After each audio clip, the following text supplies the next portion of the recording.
everybody, and welcome to week 11 of the Home Team Friday Countdown. It's the sectional semifinals in Indiana, and in Kentucky, it's the final week of the regular season. Blake and Zane are standing by ready to break down three of the biggest games on tomorrow night's schedule. All right, this week's games are, we're starting Class 2A. Mater Dei is at Linton, Stockton. Class 4A Wrights hits the road, and they travel to Northview. And in Kentucky, huge rivalry game, one of the oldest in the state. Owensboro will be at home at Rash Stadium hosting Henderson County.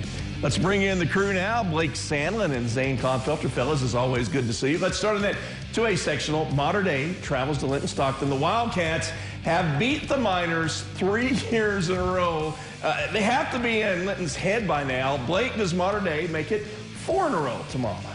Yeah, they're definitely in their head. One thing is for sure, Mater Dei has been giving Linton nightmares over these past few years. Those 3 Mater Dei wins against the Miners haven't even been close. The combined score, 121-60. Linton was a power in Class A and still a very good team, but Mater Dei has had their number in 2A. The Wildcats are also going for their 3rd straight sectional championship.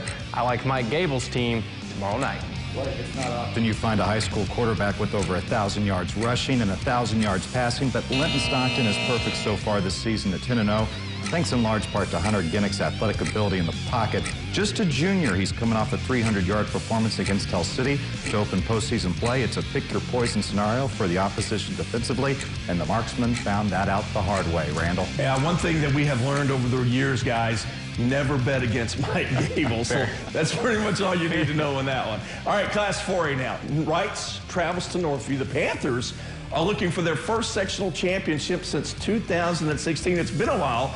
Zane, they'll have their hands full against Northview, a team that basically shocked the entire southwestern part of the state last week when they went into Jasper and gave the Wildcats their first loss of the season in the opening round. Right, Randall. Wrights had to rally last week, but pulled out a victory on the road at Boonville. The reward, a trip to Brazil to face the Northview team that ousted the class of the SIC in Jasper last week. I'd expect to see a heavy dose of Jay Smith running the football after he carried the rushing load, finishing with 332 yards on 57 attempts. Opponents know he's a guy to look forward to, and with the added focus, he's still getting it done thanks to that patented Wrights offensive line.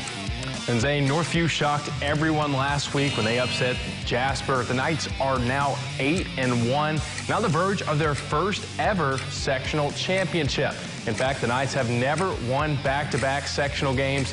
History is not on their side, but if they play like they did against Jasper, Wrights may be in trouble. And boy, did they play good against the Wildcats last week. Yeah, Blake, you told us that that Northview basically did exactly what they needed to do. Yeah. And they took Jasper out of their game last week. I think Wrights has their hands full definitely tomorrow night. All right, in Kentucky, it's the final night of the regular season, and old rivals are meeting again. Henderson County travels to Owensboro. Blake Colonel's running back Jaheim Williams is getting healthy. He's getting healthy at the perfect time.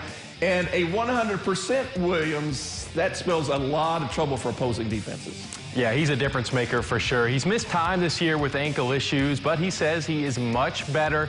And it showed last Friday against McCracken County. Williams exploded for 173 yards and 3 touchdowns. Now, if he's healthy, that's a big part of what Henderson County wants to do on offense. He's a playmaker and may be one of the best playmakers on the field. Henderson's defense will have to keep them in the game. I don't think they can win a shootout against the Red Devils. Zane?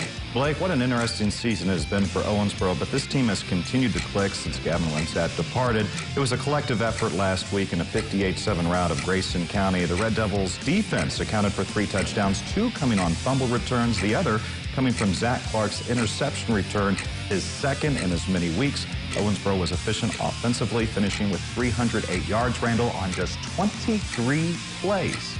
And that will be this week's game of the week. You can watch it live tomorrow night at 7 right here on the CW7. Guys, as always, great job. Thanks much. And we will see you on the football field. Hopefully it will be a dry football field tomorrow night. Wayne, I hope you're listening. Help us out on that. Thanks much, guys. See you next week. All right, coming up at 10:20 over on ABC 25, we have high school football highlights on the way. Apollo at home tonight. It was a wet monsoon for the Eagles as they were taking on Greenwood out of Bowling Green. We'll have those highlights at 10:20 over on ABC 25. Eyewitness News at 9. We'll be right back.